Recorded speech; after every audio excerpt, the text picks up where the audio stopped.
The giant in the skies, the largest airliner in the world. This is the Antonov An-225 Maria, the world's largest cargo aircraft ever built. The plane was a modern engineering marvel, able to transport up to 250 tons of cargo. The Maria attracted a high degree of public interest, attaining a global following due to its size and uniqueness. The An-225 has a wingspan of 290 feet, longer than the Statue of Liberty is tall, and a length of 275 feet. It weighed 285 tons when empty, making it the world's largest cargo plane. The aircraft is well renowned for holding the title of the world's heaviest plane and the largest wingspan of any aircraft in operational service. However, it has also achieved 214 other national and 124 international records, including the airlift of the most significant payload ever at 279 tons.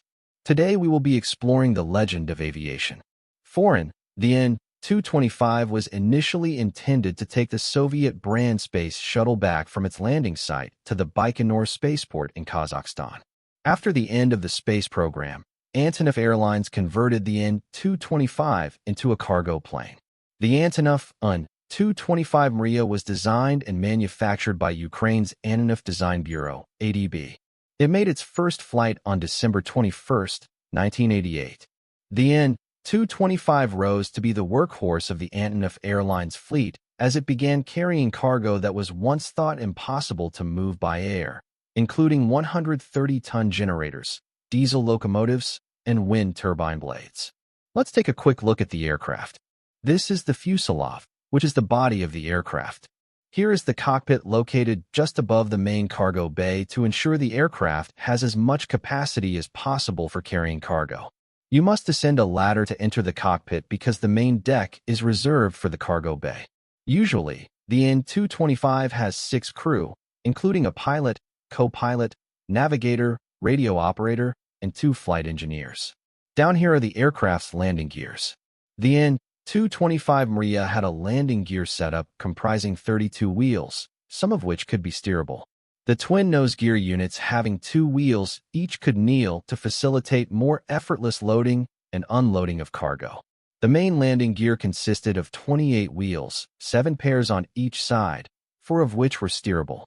On a runway that is 60 meters wide, the aircraft can do a complete turn. Tanks are located inside the wings.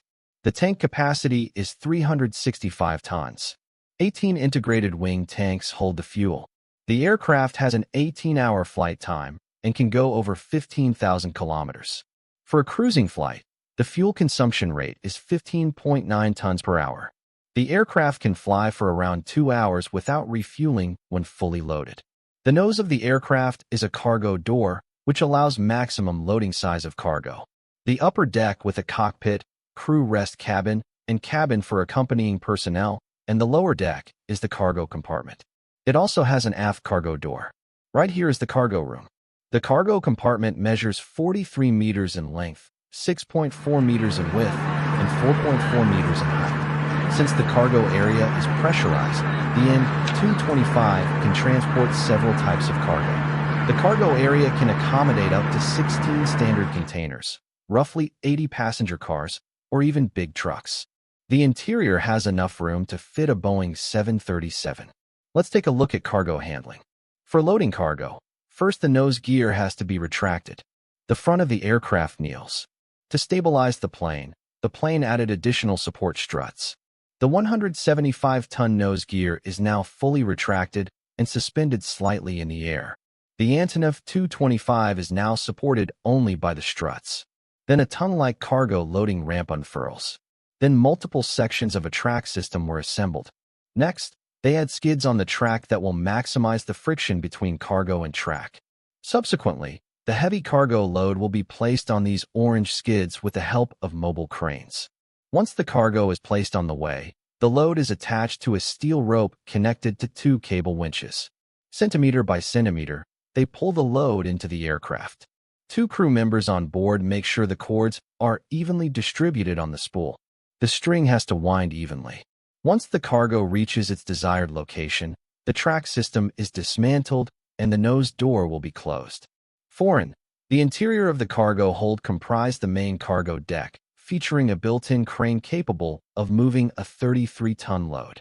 The massive aircraft needs a tremendous amount of thrust, so it has 6 engines. The Ivchenko Progress Lotarev D-18T 3-shaft turbofan engines are used to power the An-225, each with a maximum thrust capacity of 229.5 kilonewtons. The last mission of the An-225 was from February 2nd through 5th, 2022, where it was to collect 90 tons of COVID-19 test kits from Tianjin, China, and deliver them to Billund in Denmark. While being stored in a hangar in Hostomel, Ukraine, during this time the war between Russia and Ukraine broke out, and the airfield was raided by Russian troops. Eventually, it was discovered that the An-225 was destroyed during the Battle of Antonov Airport. Foreign debris of the An-225 remains in the hangar where it was destroyed. In May 2022, Ukrainian President Volodymyr Zelensky said he plans to have the plane rebuilt and make it a tribute to all the Ukrainian pilots who died during the Russia-Ukraine war.